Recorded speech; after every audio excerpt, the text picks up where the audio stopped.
والصلاة والسلام على رسول الله سيدنا محمد النبي الكريم وعلى آله وصحبه أجمعين. أما بعد فإن أصدق الحديث كتاب الله وخير الهدي هدي محمد صلى الله عليه وآله وسلم وشر الأمور محدثاتها وكل محدثة بدعة وكل بدعة ضلالة وكل ضلالة في النار أو كما قال صلى الله عليه وآله وسلم. Tuan-tuan, puan-puan yang berbahagia, Assalamualaikum warahmatullahi ta'ala wabarakatuh. Segala puji bagi Allah subhanahu wa ta'ala yang senantiasa melimpahkan rahmatnya kepada kita semua. Mudah-mudahan nikmat ini berkelanjutan sehinggalah kita berjumpa dengan Allah subhanahu wa ta'ala. Salawat dan taslim kami cucurkan kepada Rasulullah sallallahu alaihi wa alihi wasallam. Mudah-mudahan dengan salawat ini segala usaha kita dapat diberkati oleh Allah subhanahu wa ta'ala. Tuan-tuan puan-puan yang berbahagia, kita sudah berada pada syarat-syarat yang batin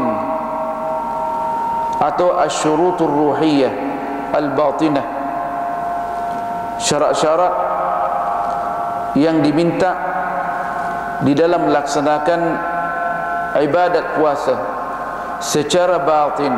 Secara zahir sudah dijelaskan ada 6 perkara. Di antaranya kita ni mesti memperhatikan ar-ru'yah, mengenai niat perlu diperhatikan. Benda-benda yang dianggap masuk dalam tubuh kita melalui ruang yang terbuka sampai di perut kita ini. Kemudian menjaga bagi orang yang sudah kahwin supaya tidak tidak melakukan perkara-perkara dengan keluarganya yang tidak diingini. Dan di sini bahasa fiqhinya al-jima'. Kemudian mengenai al-istimna'. Nah, kemudian mengenai al-imsak, ikhraj, al-qaid. Al-istimna' yaitu onani, ya. Terpaksa kita ni dikatakan as-sadisah, yang keenam ini al-imsak an ikhrajil qaid. Jangan sampai kita ini sengaja muntah, tak boleh. Kalau termuntah tak ada masalah. Sudah dibahas tu benda itu. Sebab adanya kita ini berbuka puasa, ada beberapa perkara sudah jelaskan juga. Sunat-sunat dia, di antaranya melambatkan sahur, mempercepat buka puasa, jangan menggunakan siwak atau burus gigi sesudah tergelincir matahari, kecuali kalau sudah yakin betul benda itu tidak akan menjejaskan puasa, seperti siwak, menggunakan siwak yang sudah lama sehingga dia punya abu-abu boleh masuk di tenggorokan, itu boleh membatalkan puasa. Sudah dijelaskan juga. Nah, kemudian dijelaskan mengenai puasa orang awam yang hanya memfokuskan pada perkara yang zahir yang membatalkan puasa, yaitu jima', bersetubuh dengan keluarga, makan minum. Itu yang diperhatikan oleh orang awam, yang diketahui. Tapi ada namanya saumul khusus. Bukan saja kita punya makanan minum, kita cegah diri kita daripada makan minum dan bersetubuh dengan istri, tetapi ditekankan juga semua anggota badan kita ini mesti berpuasa. Penglihatan kita, pendengaran kita, ya kan, semua tangan kita, kaki kita ni, supaya pelaksanaan ibadat cukup sempurna sebab Islam tidak memperhatikan dari segi bentuk zahir saja, bahkan memperhatikan semua aspek dalam kehidupan kita ni, zahiran dan batinan. Dikatakan saumu khususil khusus, yang paling khas lagi, yaitu memperhatikan, bukan memperhatikan seluruh anggota tubuh kita sahaja, tetapi hati kita pun diperhatikan. Jangan sampai kita punya hati bergantung selain daripada Allah Subhanahu wa ta'ala, sehingga takut bila mana tidak mendapat sesuatu yang digunakan sebagai sarana untuk berbuka puasa, berarti dianggap puasanya cedera. Tentunya ini bagi orang-orang yang sudah sampai ke peringkat kerasulan dan kenabian dan kewalian. Kalau wali memang dia tidak akan perhatikan apa yang nak dipakai berbuka puasa, itu semuanya yakin bahawa itu ditanggung oleh Allah Subhanahu wa ta'ala. Kita hanya disuruh berusaha sahaja, disuruh berusaha saja. Allah akan mendatangkan segala apa yang kita perlukan selama hamba itu senantiasa setia kepada Allah Subhanahu wa ta'ala. Kalaulah orang-orang yang degil mempersekutukan Allah Subhanahu wa ta'ala, bahkan yang memerangi agamanya, masih lagi diberikan makan minum, diberikan lagi kesehatan di dunia ini, ya kan, masih terpelihara lagi. Bagaimana orang-orang yang beriman kepada Allah Subhanahu wa ta'ala tentunya lebih terpelihara. Nah, tapi kita sudah pernah bincangkan dalam bab as-sabar, tentu kadang kita ini dicoba oleh Allah Subhanahu wa ta'ala untuk meninggikan derajat kita. Jadi di sini dalam hal mengkaji adanya syarat-syarat yang zahir dan batin dalam melaksanakan puasa, adanya Imam Ghazali memberikan 3 tingkatan bagi orang yang berpuasa. Saumul awam, puasa orang-orang yang orang ramai, puasa orang yang spesial, puasa orang spesialnya spesial. Ada spesial lagi. Yang kita kenal hanya spesial saja, ini spesial pula. Allah Akbar.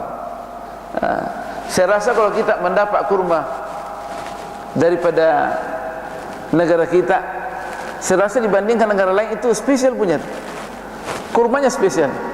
Tapi ada lagi yang spesial lagi. Allah Akbar. Bentuknya lain tuan. Bagaimana di surga? Lebih hebat daripada yang kita kenal. Kemungkinan kita kenal spesial di akhirat lain lagi.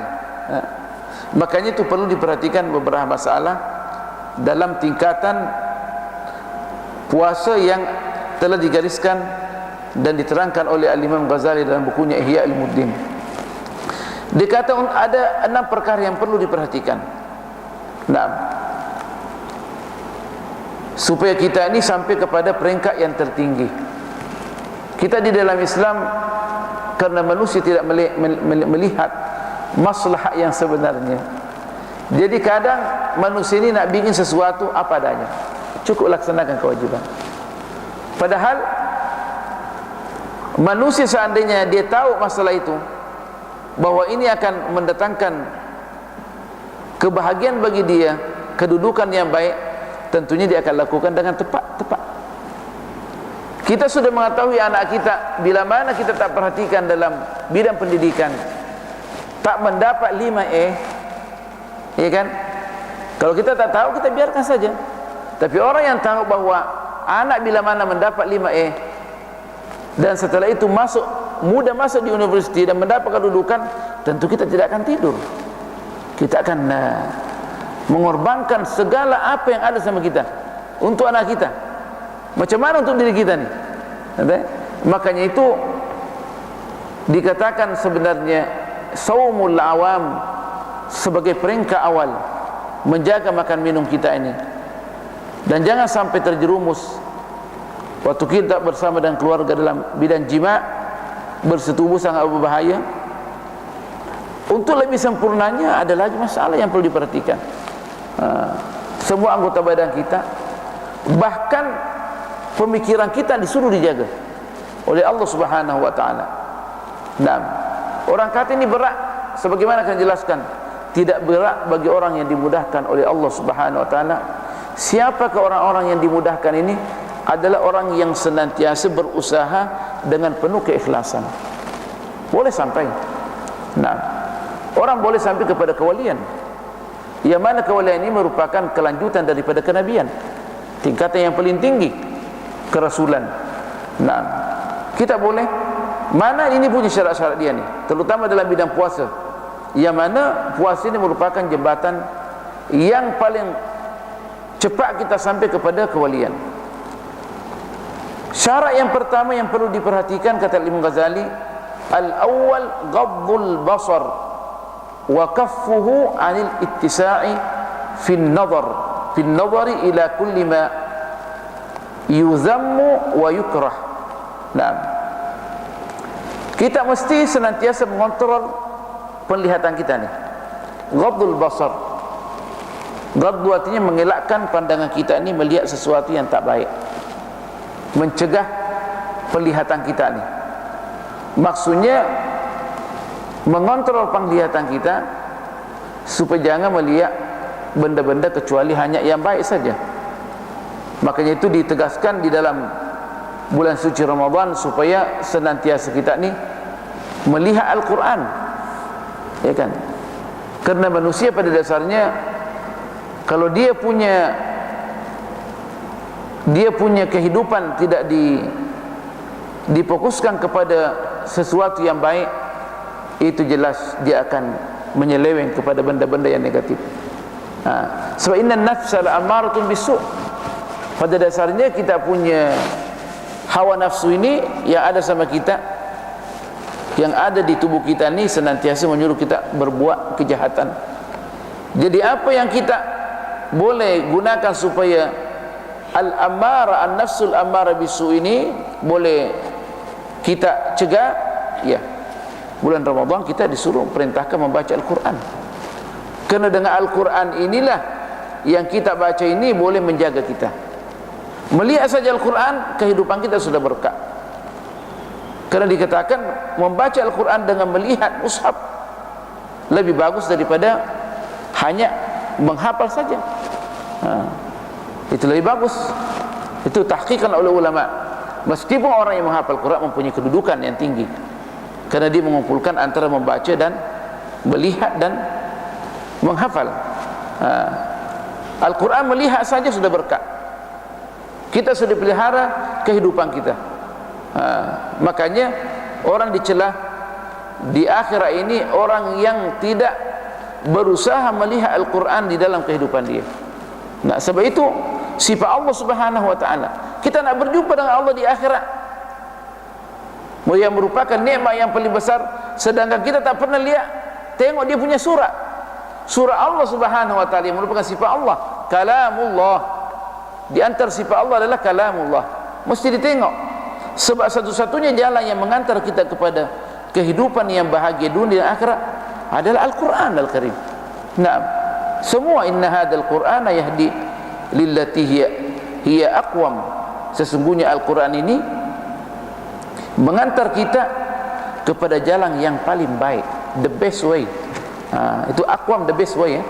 Jalan yang paling baik dalam semua kehidupan kita ini. Nah, apalagi Al-Quran diturunkan pada bulan suci Ramadan. Nah, syahrul Ramadan alladzi unzila fihi Al-Quran. Bulan Ramadan itu adalah bulan diturunkan Al-Quran. Dia mendapat penghargaan yang tinggi, suci, kerana Al-Quran diturunkan pada bulan suci Ramadan. Kalau tak, boleh menjadi sama dengan bulan-bulan yang lain. Nah, waktu dan tempat menjadi suci kerana adanya dinisbahkan kepada Allah Subhanahu wa taala. Ramadan menjadi suci kerana dinisbahkan kepada Allah, yaitu sifat Allah Subhanahu wa taala. Nah, jadi itulah penglihatan kita mesti dikontrol. Sebab boleh menjejaskan puasa kita bila mana sembarang melihat. Wa kaffuhu 'anil ittisa'i fin nadhar. Jangan sampai memberikan dia punya hak berleluasa untuk melihat apa yang dimurkai oleh Allah Subhanahu wa taala, ila ma yudhamu, benda yang dicela dan makruh atau yang dibenci. Secara bahasa, Dan juga dikatakan wa ila kulli ma yashghalul qalbah, wa ila kulli ma yashghalu al-qalbah wa yulhi an dzikrillah azza wajal, dan semua apa yang menjadikan hati kita ini sibuk, tidak memperhatikan benda-benda yang baik. Karena dengan adanya kita melihat benda-benda yang aneh, menyebabkan hati kita akan berubah. Melihat benda yang mungkar, melihat benda-benda yang dilarang oleh Allah Subhanahu wa taala menyebabkan hati kita akan sibuk. Jelas mukaddimah daripada pemikiran kita ini daripada apa yang kita tengok dan apa yang kita dengar.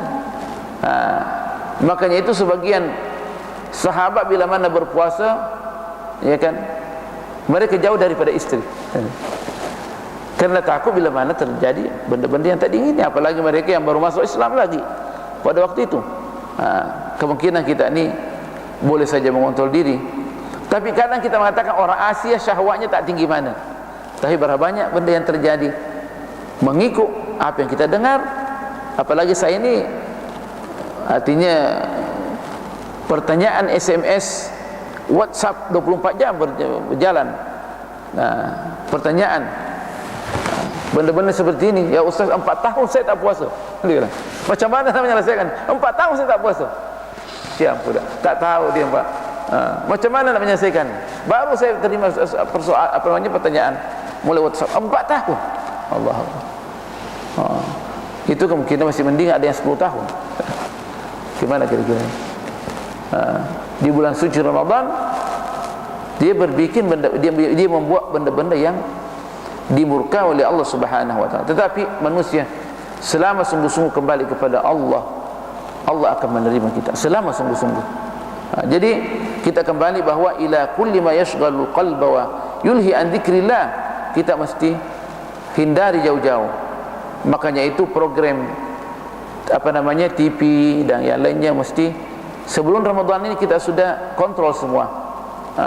Terutama anak-anak kita ni mesti kita kontrol, jangan sampai komputer di dalam bilik itu, bilik tidur. Sekarang muskilah dia punya handphone yang canggih-canggih masuk bilik air pula. Ini masalah ni. Itu anak kita. Bagaimana kita kira-kira ini? Semua serba canggih, boleh menerima siaran langsung daripada luar negeri dengan berbagai aneka program yang ada, yang sangat berbahaya, boleh menjejaskan puasa. Semua tu boleh menjejaskan puasa. Dikatakan yulhi an dzikrillah. Jadi waktu berpuasa ini kita dituntut supaya senantiasa berada dengan Allah Subhanahu wa taala, kerana pada dasarnya di dalam Islam, selama manusia dia punya ruang tengah dia senantiasa berisi, ya kan, makanan dan minuman, senantiasa itu dia punya syahwat akan kuat bergerak. Syahwat kuat bergerak merupakan penghalang besar untuk sampai kepada Allah Subhanahu wa taala. Makanya itu ditekankan sulusun li ta'amikum, ya kan, nahnu qaumun la na'kulu hatta naju' wa idza akalna la nashba. Rasulullah mentakrifkan umat Rasulullah sallallahu alaihi wasallam, umatnya, nahnu qaumun, kami kaum la na'kulu hatta naju', kami tidak makan kecuali waktu lapar. Wa idza akalna la nashba, bila mana makan kami tidak kenyang. Supaya apa? Supaya senantiasa berada dengan Allah Subhanahu wa ta'ala. Tapi kalau terpaksa, fasulusun li ta'amikum wa thuluthun li syarabikum wa thuluthun li nafasikum, terpaksa nak makan banyak, maka jangan melimpasi daripada 3/3 daripada 1/3. Begitulah makanan dan minuman kita, dan juga simpang 1/3 untuk ruang yang kosong, supaya makanan dan minuman tu mudah diproses dan tidak menjadi penyakit. Penyakit ada karena melintasi kadar yang sudah ditentukan oleh syarak. Semua benda yang melintasi kadar yang ditentukan syarak semuanya akan mendatangkan mudarat. Itu jelas. Itu kedokteran yang mengatakan demikian. Jadi kita mesti menjaga benda-benda yang menjejaskan puasa kita ini, terutama kita punya penglihatan kita ni. Kata Rasulullah sallallahu alaihi wasallam, Rasulullah pernah bersabda, an-nadhratu sahmun masmumun min sihami iblis. Pandangan itu maksudnya memandang kepada perempuan ini, ya kan? Waktu kita berpuasa, melihat saja istri dalam bentuk yang aneh boleh menjejaskan puasa. Bagaimana dengan perempuan yang lain? Apalagi kalau kita punya amah, kita tak didik dengan baik, kita anggap kita punya amah, padahal kita tak boleh tengok. Mesti ditutup, dia punya aurat di rumah. Kalau pandangan umum oleh pakar fikih dalam Islam, yang boleh kalau darurat hanya boleh ditengok dia punya wajah dan telapak tangannya saja. Selain itu semuanya aurat. Makanya itu saya memuji seorang duta yang pernah ada di Brunei ini, seorang duta Malaysia, tak apa disebutkan namanya dia, seorang Tan Sri. Saya ziarah rumah dia. Waktu itu saya nak obat dia punya anak. Dia tanya saya, Ustaz ada pembantu? Saya bilang tak ada. Bagus. Kenapa? Kalau Ustaz punya pembantu, bila nak mengajar isteri dan anak perempuan untuk memasak, menyiapkan makanan kita, sebab kita nak persiapkan mereka untuk membentuk keluarga yang baik. Saya terharu dengan duta ni. Dan saya sudah balik dia. Dia orang Sarawak, Sarawak. Masya-Allah. Dia orang beragama ya ni. Coba tengok. Itu hanya melihat dari satu segi. Kalau kita tengok segi yang sangat berbahaya, yang mana kalau kita tak jaga, kita punya akhlak, bahkan akidah kita boleh dirusakkan oleh pembantu bila mana pembantu kita tidak baik, ya kan? Apalagi bukan lagi Islam, boleh menjejaskan. Siapa tak kata tak boleh menjejaskan? Benda itu dilarang oleh Allah, ya kan? Qul lil mu'minina yaghdudna min absarihim, qul lil mu'minina yaghuddu min absarihim wa yahfadhu furujahum.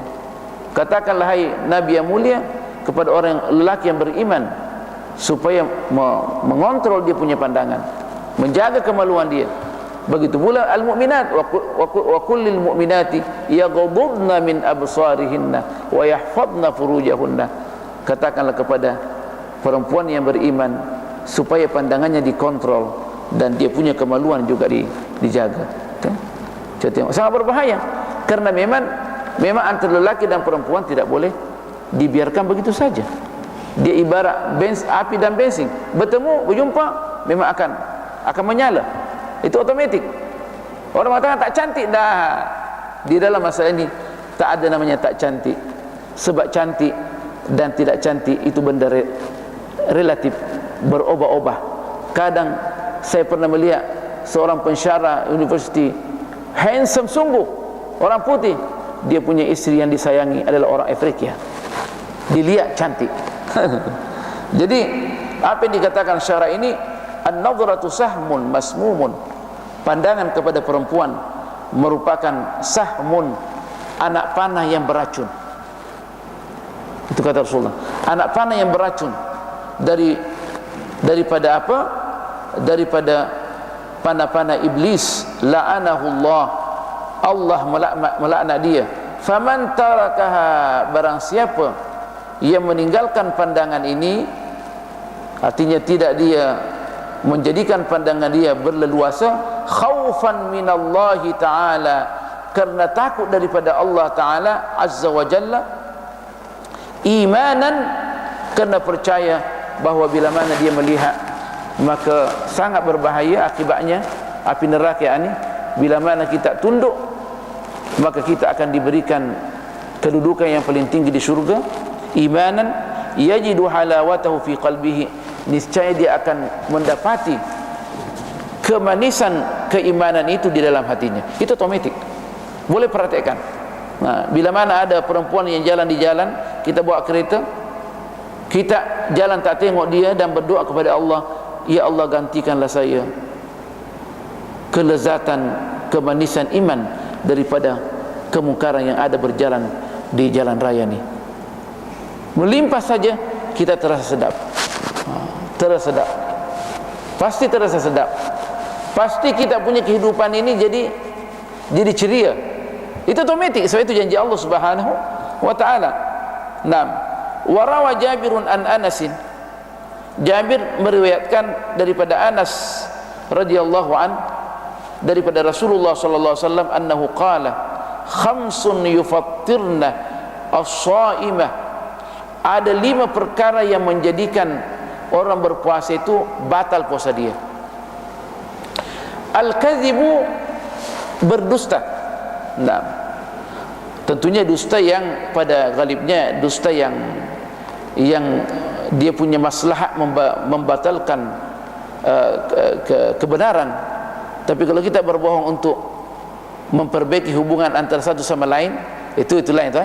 Ada beberapa bohong, kita berbohong dengan istri, tak apa didengar kalau ada yang karena nak menjaga hubungan kita, ya kan? Jangan sampai istri yang berbohong dengan suami, ya kan? Suami berdusta, kenapa lambat sangat, ya kan? Dia nak marah, ya kan? Ya saya lambat kerana carikan barang hadiah untuk adik yang disayang, ya kan? Padahal lain pun ya, dia kerana perempuan ni dia senang apa yang didengar. Kasih saja pendengaran muslim tak benar. Selama dia nak mengamuk, ya kan? Kita boleh berdusta. Kita boleh berdusta kepada perempuan. Sebab perempuan milik kita. Ikan, berarti kita kontrol dia. Nah sekarang ni tanda-tanda hari kiamat, perempuan pula yang nak mengontrol kita. Terpaksalah orang berdusta, ya kan? Maka dibolehkan dalam Islam berdusta kepada istri, tak ada masalah. Yang penting untuk menjaga hubungan kita dengan istri kita ni. Tapi secara mutlak, secara umum tidak dibolehkan orang berdusta. Boleh menjadikan kita punya puasanya terjejas. Jadi al-kadzibu, di antaranya al-kadzib, dalam kata Rasulullah SAW, al-kadzib wal-ghibatu. Al-ghibah suka mengumpat ni, mengumpat dia benar tapi dia mengumpat benar. Si pulang ini buat ini, semestinya dia doakan, dia umpat orang pula, membatalkan puasa. Wan namimatu, memindahkan cerita dari satu ke orang lain sehingga boleh menimbulkan fitnah. Semestinya dia diam, maka dikatakan as-sukutu kulluhu khair. Pada dasarnya diam itu adalah semuanya baik. Kata ulama as-sukutu kulluhu khair. Ya kan? Bahkan sekarang ni kita tak berbicara dikatakan juga berpuasa, ya kan? Kita tak berbicara lah, kita dianggap berpuasa. Dan sudah dibuktikan dalam beberapa kajian, nak mengobati penyakit ini berhenti berbicara. Ya kan? Berhenti berbicara, berhenti makan, berhenti minum, akan sihat, ya kan? Dan juga wal yaminul kadzibah, dan orang yang suka sumpah bohong tak ada dasarnya, membatalkan puasa. Wan nadhru bi syahwatin, dan melihat dengan penuh syahwat, maksudnya melihat perempuan atau perempuan melihat lelaki. Itu 5 perkara ni mesti dijaga. Memanglah dari segi pandangan fiqhul islami, kerana fiqhul islam ini merupakan undang-undang zahir di dalam Islam, memang tidak dianggap membatalkan, tetapi fiqhut tasawuf membatalkan. Ini ditinjau dari segi fiqhut tasawuf.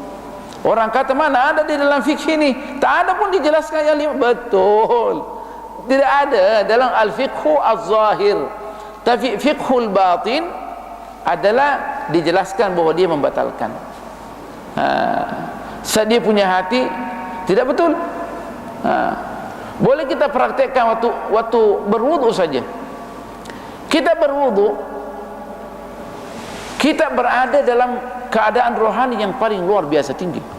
Allah, tengok di cermin muka kita ni bersih, hati kita pun bersih. Tengok gadis langgar, hilang dia punya, kita punya kerohanian yang bersih itu hilang terus. Tak usah itu, tak usah perempuan yang sentuh istri saja sudah berwudu, maka sudah lain. Apalagi orang yang tak melimpasi lagi 60 tahun, ya kan? Masih super power, ya kan? Maka itu dalam mazhab kita Syafi'i, menyentuh perempuan dengan tangan ni, dengan ini nih kan sangat sensitif nih. Ini dalam sangat sensitif. Dia punya power, Allah letakkan sini.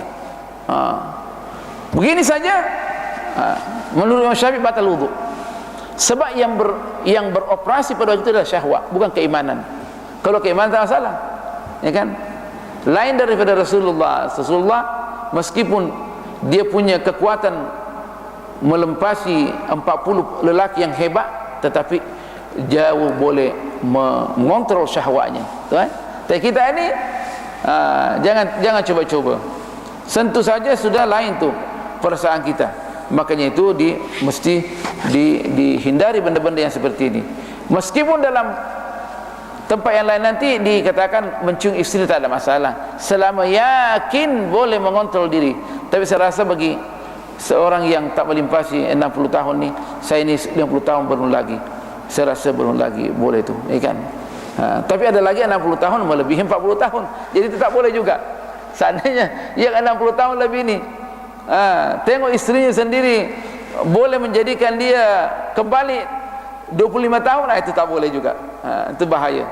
Kedua, hifdzul lisani anil hazayan. Hifdzul lisani anil hazayan, kita menjaga lidah kita ini jangan sampai sembarang cakap terus, cakap yang tak ada makna.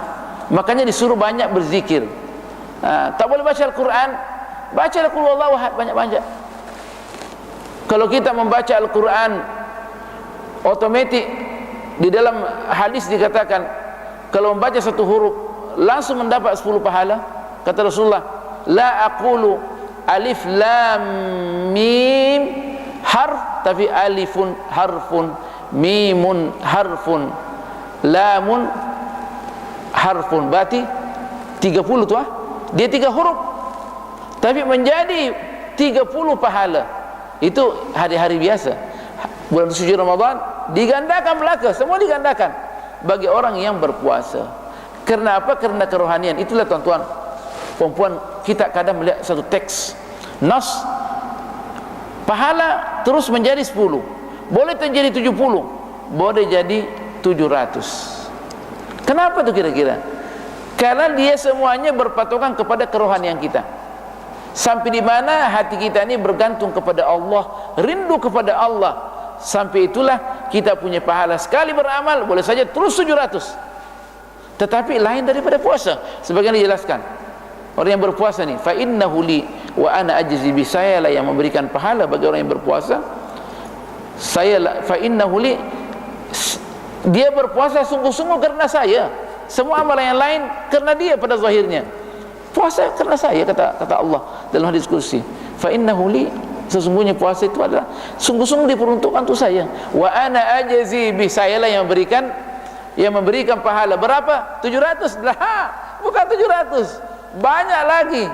Cukuplah Allah mengatakan, cukuplah Rasulullah SAW mengatakan, sesungguhnya orang yang berpuasa waktu masuk syurga mempunyai pintu yang khas, namanya Ar-Rayyan. La yadkhuluhu illa shaimun, tidak ada orang yang boleh masuk syurga melalui pintu Ar-Rayyan kecuali orang berpuasa saja.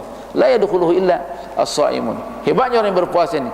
Makanya perlu tidur adalah kalau lebih dicela, tidur sadiaqul maut. Tetapi orang yang berpuasa tidur pun ibadah. Tidur pun ibadah. Yang penting waktu nak sembahyang bangun, jangan sesudah makan sahur terus tidur, wala sembahyang subuh, wala sembahyang zuhur, wala sembahyang asar. Bila sembahyang semua tu dijadikan 5 in 1, la ilaha illallah. Sembahyang isya semuanya ni la ilaha illallah. Subuh, zuhur, asar, maghrib, sembahyang semua 5. Yang paling aneh, ada orang yang tak sembahyang, dia puasa dia tak sembahyang, macam mana dia terima puasanya? Tapi pergi sementara tarawih. Ini banyak terjadi ni. Itu kejahilan daripada umat Islam. Siapa kira-kira yang bersalah ni? Saya lah, kami ni termasuk ni. Ustaz-ustaz ni yang tidak mahu, susah nak pergi berceramah, Sebenarnya bukan berceramah ini bukan saja di masjid.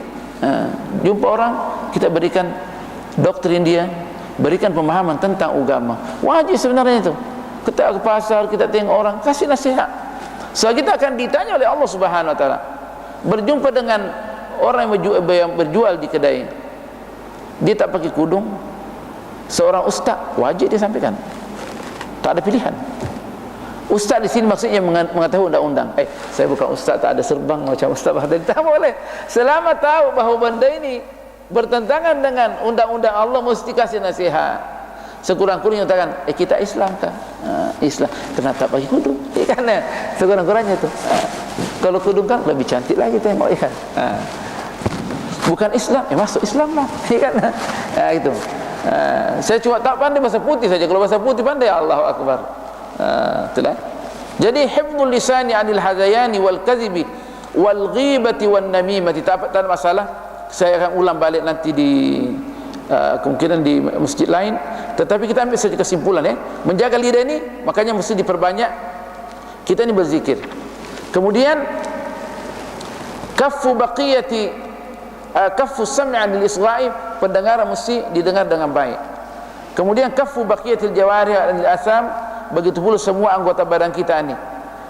Yang paling hebat adalah perhatikan kita punya makan minum nih mesti halal.